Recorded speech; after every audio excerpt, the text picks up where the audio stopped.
오늘 주신 하나님의 말씀은 어제에 이어서 마태복음 25장 31절부터 41절까지 마태복음 25장이 되겠습니다. 25장 44쪽 31절부터 41절까지 교독하고 마지막 절은 합독합니다. 인자가 자기 영광으로 모든 천사와 함께 올 때에 자기 영광의 보좌에 앉으리니 모든 민족을 그 앞에 모으고 각각 구분하기를 목자가 양과 염소를 구분하는 것 같이 하여 양은 그 오른편에 염소는 왼편에 두리라. 그때에 임금이 그 오른편에 있는 자들에게 이르시되 내 아버지께 복받을 자들이여 나와 창세로부터 너희를 위하여 예비된 나라를 방속받으라. 내가 주를 때에 너희가 먹을 것을 주었고 목마를 때에 마시게 하였고 나그네 되었을 때에 영접하였고 헐벗을 때에 옷을 입혔고 병들었을 때에 돌았고 옥에 갇혔을 때에 와서 보았느니라. 이에 의인들이 대답하여 이르되 주여 우리가 어느 때에 주께서 줄이신 것을 보고 음식을 대접하였으며 목마르신 것을 보고 마시게 하였나이까. 그때에 때를 보고 영접하였으며 헐벗으신 것을 보고 옷을 입혔나이까. 어느 때에 병드신 것이나 옥에 갇히신 것을 보고 가서 비웠나이까 하리니 임금이 대답하여 이르되 내가 진실로 너희에게 이르노니 너희가 여기 내 형제 중에 지극히 작은 자 하나에게 한 것이 곧 내게 한 것이니라 하시고 다 함께요. 또 왼편에 있는 자들에게 이르시되 저주를 받은 자들아 나를 떠나 마귀와 그 사자를 위하여 예비된 영원 불에 들어가라. 아멘. 오늘 또 실시간 유튜브를 통해서 선한 이웃의 기도의 향연 속에 우리가 새벽을 깨우는 우리 성도님들 모두에게 여호와 샬롬 지키시는 하나님의 평강과 풍성한 은혜를 축복합니다. 우리가 살펴본 마태복음 24장에서 이제 곧 재림하실 주님 앞에 나아갈 때에 과연 충성되고 지혜로운 종이 누구인가? 오늘 본문은 양과 염소의 비유를 통해서 주의 오심을 준비하는 일이 구체적으로 어떠함에 있는가를 말씀하고 계십니다. 31절 말씀, 인자가 자기 영광으로 모든 천사와 함께 올 때에 자기 영광의 보좌에 앉으리니 모든 민족을 그 앞에 모으고 각각 구분하기를 목자가 양과 염소를 구분하는 것 같이 하여 양은 그 오른편에 염소는 왼편에 두리라. 그래 오늘 본문 마지막 읽지는 않았지만 46절에 그들은 그 왼편에 있는 자들을 얘기합니다. 영벌에 의인들은 영생에 들어가리라 하시리라. 예수님은 모든 천사와 함께 오셔서 영광의 보좌에 좌정하실 때에 일어날 마지막 구원과 심판의 모습을 지금 말씀하십니다. 그때 양과 염소가 구분되듯 뚜렷한 구별이 지어져서 오른편에는 영예로운 자리, 또한 왼편에는 수치스러운 자리를 상징합니다. 양의 특징은 목자의 인도를 받는다는 것이며 염소는 자기 고집대로 한다는 것이 특별한 특징이라고 했습니다. 마지막 구원과 심판 때에 이러한 양과 염소로 구별되는 그 기준은 무엇일까요? 그것은 바로 평소 나는 얼마나 구별된 삶을 살고 있느냐, 내가 거룩하니 너희도 거룩하라 하신 그 하나님의 말씀을 어느 정도 듣고 있었느냐. 오늘 본문에서 오른편에 앉아있는 양은 일상생활에서 남을 대할 때 주님 대하듯 하였다고, 특별히 세상에서 지극히 작은 자들에게 주님을 섬기듯 대하여 살았다는 것을 말씀하십니다. 지금 자기 가진 것으로, 지금 자기가 가진 재능으로, 자기가 가진 물질로, 지금의 건강으로, 지금의 남아있는 시간으로 할 수만 있으면 말씀에 의지하여. 그러나 반면 왼편에 앉은 자 곧 염소는 그렇지가 않습니다.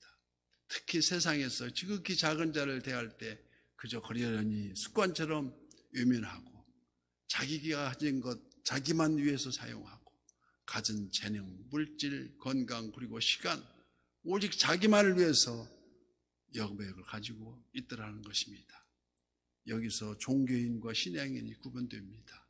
종교인은 그저 의식적으로 하는 게 종교인이었고 우리가 실제적으로 신앙인이라면 그 일상 속에서 삶을 보고 이렇게 말씀하십니다. 오늘 34절 말씀 중반에서 내 아버지께 복을 받을 자들이여 나와 창세로부터 너희를 위하여 예비된 나라를 상속받으라.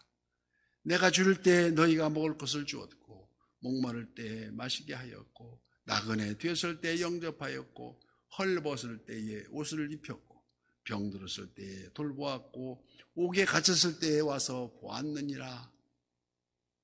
이 어리둥절하 해서 우리가 언제 주님께 그렇게 하였나이까? 제자들이 묻습니다. 본문 40절 말씀 중반에 내가 진실로 너희에게 이르노니 지극히 작은 자에게 하는 작은 자 하나에게 한 것이 곧 내게 한 것이라고 말씀합니다.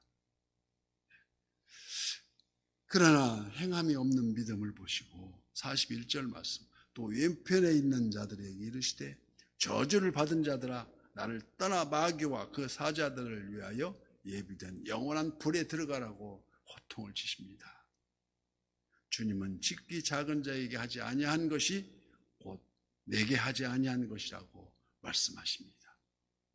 물론 이와 같이 비유하신 말씀이 단순 행위 구원을 뜻하는 구절이라기보다는 믿음에서 비롯된 순종의 결실임을 우리는 보아할 수 있습니다. 이는 하나님의 은혜를 깨닫고 그 구원을 감사해서 우리 삶 속에서 우러나는 즉 삶이 예배가 될 수 있는 우리의 행동이 되어야 된다는 것입니다. 즉 반면 하나님의 은혜로 구원을 받았노라고 입으로는 고백하면서 종교적 안전지대에 머물러서 때로 성전을 이용해서 매관매직하지 않나 유익을 취하고 믿지 않는 자들에게 하여금 본이 되지 못하고 도리어 그들 앞에서 들어가지 못하도록 천국 문을 닫아놓고 있는 결론이 든다는 것입니다. 그렇다면 지금 우리는 과연 나 자신은 얼마만큼 행해지고 있는가? 양의 탈을 쓰고 있는 염소는 내가 아닐까 돌아보게 된다는 것입니다. 로마서 1장 17절 말씀에 복음에는 하나님의 의가 나타나서 믿음에 이르게 하나니 기록된 바 의인은 믿음으로 말미암아 살리라고 말씀하십니다. 마치 선행이 심판의 기준이 되는 것처럼 보여지지만 그러나 우리 본문은 하나님 나라를 상속받게 되는 근거가 값없이 구속하신 주님의 은혜와 그 은혜를 주어진 분명한 믿음, 하나님 자녀됨이 확신해 있다는 것을 말씀하고 있다는 것입니다. 내 형제 중에 지극히 작은 자와 주님을 동일시하는 그 믿음, 주님을 사랑한다는 것은 실제 없는 표현이나 실천 없는 결실을 뜻하는 것이 아니요 주님이 친히 이 땅에 인간의 몸을 입으시고 걸으셨던 그 실천적인 길을 따라서 우리도 주님을 따라 걷는 그런 삶을 닮아가는 것, 줄이고 연약하고 아픈 자에게 언제나 긍휼의 마음을 가지고 실제적으로 관심을 보이셨던 것처럼 그를 영접하는 자, 곧 그 일을 믿는 자들에게는 하나님의 자녀가 되는 권세, 우리가 그 하나님을 기쁘시게 하는 그 원동력이 바로 권세에 있다는 것입니다. 우리는 평생 여러 공동체를 만납니다. 교회 공동체, 가족 공동체, 직장 공동체, 때로는 평생을 같이 하기도 하지만 때로는 잠시 머물다 떠나기도 합니다. 부부도 마찬가지입니다. 하지만 크든 작든 길든 짧든 관계없이 그 모든 만남은 오직 하나님의 섭리 안에서, 그래서 결코 하나님의 섭리를 벗어날 수가 없다는 것입니다. 내게 닥쳐온 당혹함, 과연 예수님은 이럴 경우 어떻게 행하셨을까? 우리가 돌아봐야 한다는 것입니다. 마태복음 5장 16절 이같이 너희 빛이 사람 앞에 비치게 하여 그들로 너희 착한 행실을 보고 하늘에 계신 너희 아버지께 영광을 돌리게 하라고 말씀하십니다. 이는 너로 하여금 선한 영향력을 끼치게 하라는 말씀이 아니겠습니까? 어렵고 힘들어도 때는 의미 없어 보일지라도 끝까지 포기하지 말고 참고 또 참으면서 진정한 삶의 의미가, 진정한 삶의 가치가 어디에 있는지를 깨달아야 하는, 예수님이 이 땅에 인간의 몸을 입으시고 가장 비천하고 낮은 모습으로 오셔서 약하고 낮은 아주 보잘것없는 곳에서 우리 인생의 참 소망이 되어 주셨다는 것입니다. 그 누구도 이해 못할 아픔, 외로움, 슬픔, 오해와 억울함이 있다 해도 모든 눈물을 우리 주님 친히 닦아주실 그날이 반드시 산자와 죽은 자를 심판하러 오시니, 비록 잠깐뿐인 세상에서 풍요함을 누리지 못한다 해도, 비록 세상이 공평하지 아니한 것 같이 보여도 이미 우리를 위해서 예비된 생명보다 더 귀한 영원하신 기업이 있고, 어떤 위기의 상황에서도 우리 주님이 내게 주시는 여호와 샬롬, 항상 그 평안을 주시면서 우리가 이는 장차 되어질 본향이요 소망이지만 동시에 그 소망을 바로 오늘을 살아가는 참된 하루의 의미를 갖게 하신다는 것입니다. 그래서 우리가 오늘 하루가 그렇게 중요하다는 것이 아니겠습니까? 모든 인생은 오늘 원하든 원치 않든 마지막을 향해서 달려가고 있습니다.